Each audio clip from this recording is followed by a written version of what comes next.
ඒ නිසා හොරු අල්ලලා දඬුවම් දීලා විතරක් මේ රටක් ඉස්සරහට යන්න බෑ. කිසි දෙයක් ඉස්සරහට යන්නේ නැහැ. කිසි වැඩක් වෙන්නේ නැහැ. රට දියුණු වෙන්න ඕන. මිනිස්සුගේ අතේ මුදල් කැවසෙන්න ඕන. ව්‍යාපාරිකයන්ගේ ව්‍යාපාර වැඩි දියුණු වෙන්න ඕන. මූල්‍ය ආයතන වලින් ව්‍යාපාරිකයන්ට සහන දෙන්න ඕන. මොන රනිල් වික්‍රමසිංහ බඩ ගාගෙන හරි මේක ඉස්සරහට අරගෙන ආවා. යකෝ එතනින් ඉස්සරහට අරගෙන යන්න දැන් තියෙන්නේ. ඒක කරගන්න මේ හාතේ ඉන්න බෑනේ 159ක් තියාගෙන. මොනවද කිව්වේ? හරෙන් ඩොලර් ගේනවා මෙහෙන් ඩොලර් ගේනවා. ලෝකේ නැතිව කිව්වා. හැබැයි අද ප්‍රායෝගිකව Tamanට වැඩක් කරන්න බෑ කියන එක අද රට ඉදිරියේ හෙලිදරව් වෙලා ඉවරයි මේ ආණ්ඩුව. මේ මාස 6ට 4 ආණ්ඩුව කෙරුවයි කියලා මොනවා හරි පෙන්වන්න ඕන හින්දාද මේ ගුවන් යානයක් රට වටේ පහළ පතේක දාවනය කරේ. ඉතින් ඒ නිසා මේවා දිහා දැක්කහම අපිට නම් hina තමයි යන්නේ ගරු මුලාස්සේ සභාපතිතුමනි. කලින් මාස දෙකකට කලින් මොකද මේ රටේ කතාව තිබුණේ? ඕගොල්ලෝ නඩු කියන්නේ නැහැ, නීතිය ක්‍රියාත්මක කරන්නේ නැහැ, ඕගොල්ලෝ වැඩක් නැහැ, ඕගොල්ලෝට බලයක් නැහැ, බලය ගත්තට වැඩක් කරන්නේ නැහැ, ෆේල් කියලා. ෆේල් කියලා. දැන් කියන්නේ මොකද්ද? අන්න පලි ගන්නවා. මහජන දේපල, මහජන දළදාගේ සල්ලි, පොදුවේ රටේ සල්ලි බලහත්කාරයෙන් හරි කැමැත්තෙන් හරි අපරාධ කරපු නිසා තමයි හිරේ ගියේ. දැන් මේකට මේ රටේ නීතිය විහිළුවක් කරනවා එතකොට. අතනම දැන් අධිකරණ මැතිතුමාට මම කියන්නේ අර ඔබතුමා හොයනවනේ මොකද්ද දූපතක් ඔය හරි මේ කට්ටිය ගිහිල්ලා දාන්න. හොයනව නේද? ඒ පාතාලේ කට්ටිය සෙට් වෙනවා කියලා හිරගෙවල් වල. තව දූපතක් හොයාගන්න. හෙට ඉදලා මේ නඩු ටික ඔක්කොම යොරුනාම ගිහිල්ලා දාන්න. හරිද? හොරුන්ගේ දූපතක්. ඒක නිකන් පුංචි පාර්ලිමේන්තුවක් වගේ වෙයි. ඇත්තටම පුංචි පාර්ලිමේන්තුවක් වෙයි. ඇයි මේගොල්ලෝ රැස් වෙලා ඒ කාලේ ගහපු ගැහිලි ජම්පරේ ගහගෙන කතා කරගෙන ඉන්න පුළුවන් ඉතින්. අප්පඩ සිරි අපි ගැහුවා මචං අහම ගැහුවා මෙහෙම මචං ඒ සල්ලි වලින් අරහෙ ගිහිල්ලා කරපුවා මෙහෙ ගිහිල්ලා කරපුවා. ඉතින් තියෙනවනේ කය ගහන ඉතිහාසය. පචවාහිනී දෙකක්. හරි. ඒකයි. ඔයාලට දූපත් දෙකක් හොයාගන්න වෙනවා හර්ෂණ. ඒ දූපතේ හිරු දෙන්න. එකක් පාතාලේ ඒ කට්ටිය ගිහිල්ලා දාන්න. අනිත් එක මේගොල්ලෝ ගිහිල්ලා දාන්න. ඊට පස්සේ මේගොල්ලන්ට කඩ යන නයිනාලිකාවේ කට්ටිය අර සියල්ලට ඉහලින් බොරු කියන කට්ටිය ගිහිල්ලා දාන්න. ඒකත් හොයාගන්න. දැන් අපේ චාමර සම්පත් ඇමතිතුමා එකම වරදට උසාවි කීපයක පොදු දේපල කියන මේ සටහන් මේ පාඩිය පාවිච්චි කළා. ඒක නීතිය පාඩයක් තමයි. හැබැයි නීතිය තිබුණට පොදු දේපල කියන එක පාවිච්චි කරලා එබගින් දඩුවම් ලබා නොදිය යුතුයයි අපි දිගින් දිගටම කිව්වා. මම අවුරුදු ගණනක් කිව්වා. මන්ත්‍රීතුමනි විනාඩියක් දෙන්න. ඒ නිසා මම යෝජනා කරනවා මේ පිළිබඳ එතුමා සැලකිල්ලට ගනීවි. මේ අද ඔබතුමා ඉන්න පුළුවන්, හෙට වෙන කෙනෙක් ඉන්න පුළුවන් නිසා. අවසාන වශයෙන් ඔබ මේ රටේ දූෂණය පිළිබඳ සද්භාවමය ප්‍රවේශයක් ගන්නව නම් මම තව දුරටත් යෝජනා කරනවා. වහාම මේ අනන්‍ය ඩිජිටල් අංකය නිකුත් කරන්න.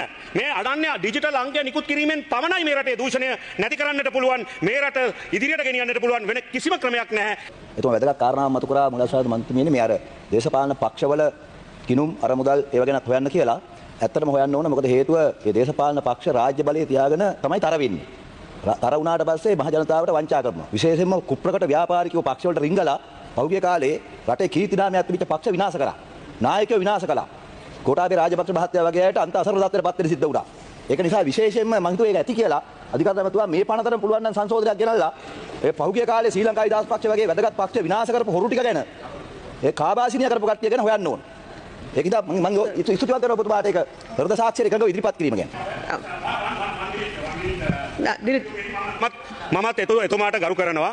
එතුමාගේ යෝජනාවටත් ගරු කරනවා. ඒක ඉතාම හොඳ යෝජනාවක්. එතුමා ව්‍යංගයෙන් උපහාසයෙන් අපහාසයෙන් කියන්නට තීරණය හිතුවේ මම ඒ රජයට උදව් කරපු නිසා හෝ ගෝඨාභය රාජපක්ෂ මහතාට උදව් කරපු නිසා ඒක වුණා කියන එක නම් මම සෑහෙන කීර්තිමත් ව්‍යාපාරිකයෙක් හඳුන්නෙත් සහෝදරයා ජය වේවා. අපි කතා කරා කාලයක් එයාබස් ගනුදෙනුව ගැන. ශ්‍රී ලංකන් ගුවන් සමාගමට එයාබස් ගත්ත ගනුදෙනුව. මේ පාර්ලිමේන්තුවේ රැස් වෙන්න තිබිච්ච කෝප් කමිටුව කතානායකගේ ගෙදර රැස් වෙලා එයාබස් ගනුදෙනුව යට කරපු ආකාරය. එතකොට එයාබස් 21යි අපිට තිබුණේ කුලියට. එදා ඔබත් මමත් මේ පාර්ලිමේන්තුවේ එයාබස් ගනුදෙනුව කතා කරනකොට කපිල චන්ද්‍රසේනලා ප්‍රධාන විධායක අධ්‍යක්ෂ කැටියට ගහපු ගැහිලි රාජපක්ෂ පවුලේ ඒ ගනුදෙනුව.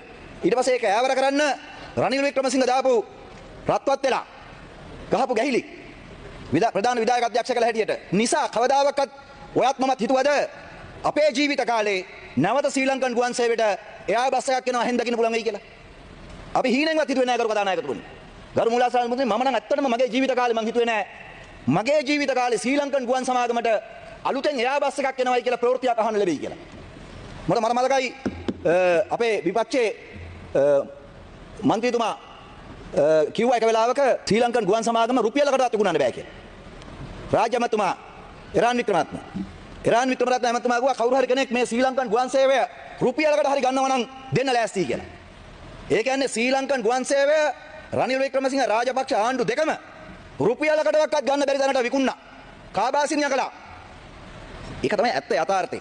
එහෙම තිබිච්ච රටක අනුර කුමාර දිසානායක ආණ්ඩුව මේ මහජන ආණ්ඩුව පුරවැසි ආණ්ඩුව මේ රටේ ජනතාවට ශ්‍රී ලංකන් ගුවන් සමාගමට එයා බස් එකක් කියනවායි කියලා අද යථාර්ථයක් කරපු එක ඇත්තටම සතුටු වෙන්න ඕන දෙයක්.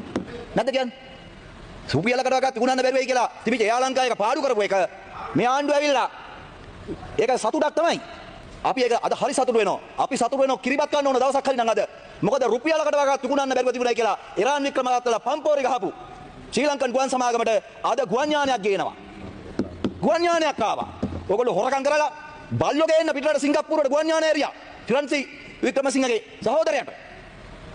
රනිල් වික්‍රමසිංහ පත්තර ප්‍රධාන විධායක අධ්‍යක්ෂක ඕස්ට්‍රේලියාව හිටියේ. එයා සිකුරාදට වැඩ ඇරිලා එයා බස් එකෙන් තමයි ගෙදර යන්නේ. අපේ මිනිස්සු රජයේ සේවකයා වැඩ ඇරිලා කෝච්චිය යන්නේ. හැබැයි රනිල් වික්‍රමසිංහගේ විධායක අධ්‍යක්ෂක එයා බස් එකෙන් තමයි යන්නේ. සිකුරාදට යනවා වැඩ ඇරිලා සඳුදාට ආ බස් එක කොළඹට එනවා. මගියෝ හිටියත් එකයි නැතත් එකයි. එහෙම තමයි ශ්‍රී ලංකන් ගුවන් සේවයේ පාඩු කරේ.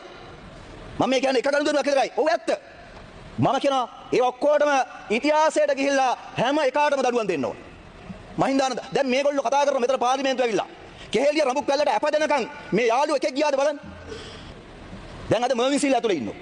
මර්වින් සිල්ලාගෙන් කාපු කට්ටිය මෙතන ඉන්න ඔක්කොම. කවුරුවත් යනවද මර්වින් සිල්ලා බලන්න? ප්‍රසන්න රණවීර ඉන්න ඇතුලේ. ඇතුලේද එළියද කියලා මතක නැහැ. ඇතුලේ තමයි. යනවද බලන්න?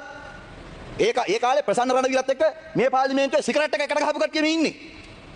මං දන්නවනේ. අද යන්නේවත් නැහැ බලන්නේවත් නැහැ. කෙහෙලියටත් යන්තම් අප හම්බුනාම තමයි කටාරින්නේ මේගොල්ලෝ දැන්. අප හම්බෙනකන් කටාරින්නේ නැහැ. දැන් ඒකට තර්කෙ මොකද කියන්නේ? ඒකට තර්කෙ කියන්නේ කෙහෙලිය පඩි අරගෙන මේ ඒ පඩි ටික බෙදුවලු. ඉතින් පඩි අරගෙන පඩි බෙදුවා නම් හිර යන්න ඕනේ නැහැ. ඒගොල්ලෝ මේ රටේ මහ ජනතාවට කරපු අපරාධය ඒගොල්ලෝ කරේ ඒගොල්ලෝගේ ජීවිත කාලේ නැවත බලය ගිලිහෙන්නේ නැහැ කියලා හිතාගෙන. ඒගොල්ලෝ මහ බැංකුව මංකොල්ල කනවාට ඒවට අත ඉස්සුවේ. හොරහස කියලා සාකච්ඡා කළේ. දෙපැත්ත ඉඳගෙන එක පැත්තකට වාඩි වෙලා කතා කරේ. යාළු මිත්‍රකම් වල බෙදාගත්තේ. ආයි කවදාකවත් ඒවා එලිතරව වෙන්නේ නැහැ. මොකද බලය ඒගොල්ලෝගේ අතින් ජනතාවගේ අතට යනවා කියලා විශ්වාස කරේ නැහැ. මේ පාර්ලිමේන්තුවේ දූෂණ විරෝධී අරගලේ හිටපු කෙනෙක් හැටියට කෝප් කමිටුවේ හිටපු සභාපතිවරයා හැටියට බොහෝ අය කෝප් කමිටුවේ ඉදිරිපත් වෙච්ච විමර්ශනයන් වලට අනුව කියපු චෝදනාවක් තමයි රටේ විමර්ශන කළා පාර්ලිමේන්තුවට පනත් ගෙනල්ලා පාර්ලිමේන්තුව වාර්තා ඉදිරිපත් කරාට වැඩක් නැහැ. ක්‍රියාමාර්ගයක් ගන්නේ නැහැ කියලා. ක්‍රියාමාර්ගයක් ගන්න නැත්තේ කියලා අපිට සාධාරණ විවේචනයක් තිබුණා. කවුද දඩුවම් ලැබුවේ? කාටද දඩුවම් දුන්නේ කියලා ප්‍රශ්නයක් තිබුණා. අන්න දැන් මේ පනතෙන් බලයක් ලැබෙනවා මේ ගරු පාර්ලිමේන්තුවට ඒ දඬුවම් ප්‍රමාද වෙච්ච අයට. නැත්නම් දඬුවම් දෙන්නේ නැහැ කියලා විවේචන තියෙන අයට. ඒවා හරියාකාරව ක්‍රියාත්මක වුණේ නැහැ කියලා තියෙන දේවල් වලට ක්‍රියාත්මක වෙයි.